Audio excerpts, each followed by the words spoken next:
Hi, for this video what we're going to do is we're going to solve a system of two equations using elimination. For this particular one, nothing automatically eliminates. Like if I try to get them to eliminate, remember that they have to be opposite signs. So if I add 7 and 7, I would get 14. If I add 8 and 10, I would get 18. So just right off the bat, it doesn't automatically cancel each other out. But it would be easier to eliminate my x terms because they have the same number in front. So the only thing that I would have to do is just make them opposite signs. And so to make them opposite signs, I would simply just subtract the two equations or multiply by -1. And it doesn't matter which equation you multiply by -1, you will get the same result regardless. So I'm going to go ahead and choose to multiply this top equation by -1. And the reason I'm multiplying this one by -1 or just by a negative to change all the signs is because that would give me 10 minus 8, which would give me a +2. Like I said, it does not matter which one you multiply.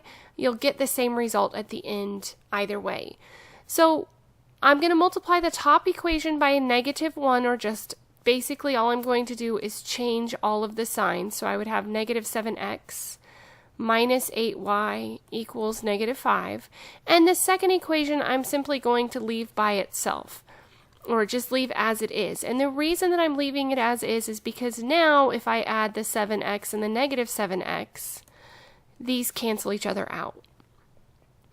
So with this, I would then combine all other like terms, -8y plus 10y.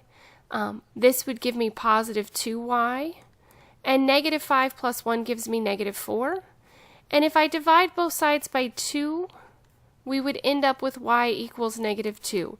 And just going back to what I said at the beginning, if I would have multiplied this one by a negative, I would have had a -2 here and then a +4 on this side. And a +4 divided by a -2 also gives -2. So like I said, it does not matter which one you choose to multiply by the -1.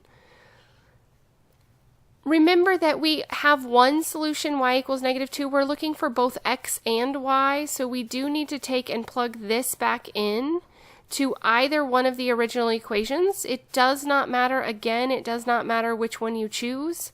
I'm going to go ahead and plug it into the second equation. Like I said, it does not matter which one you choose. So I would have 10 times -2 equals 1. If I simplify this, I get 7x minus 12 equals 1. Sorry, not 12. I added instead of multiplying. 7x minus 20 equals 1. And so I end up with 7x equals 21 and x equals 3 would be my second answer.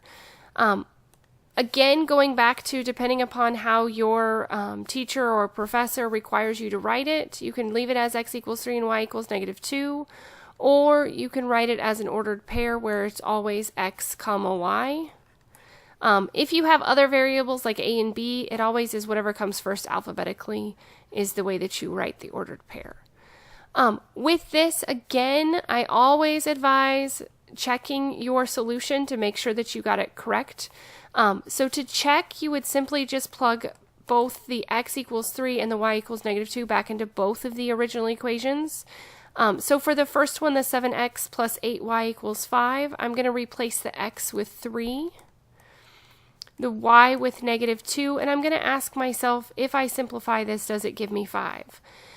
So this would give me 21 minus 16, which does indeed equal 5. So we can see that it works in the first equation.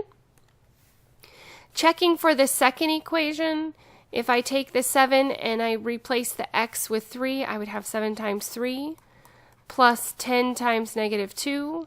And we want to see, does this equal 1? So I get 21 minus 20, and yes, that does equal 1. So we can see that it works in both equations. We know that we have the right answer. As always, thanks for watching. Please make sure that you let me know if there's any questions on anything I covered or if there's other topics that you need me to cover.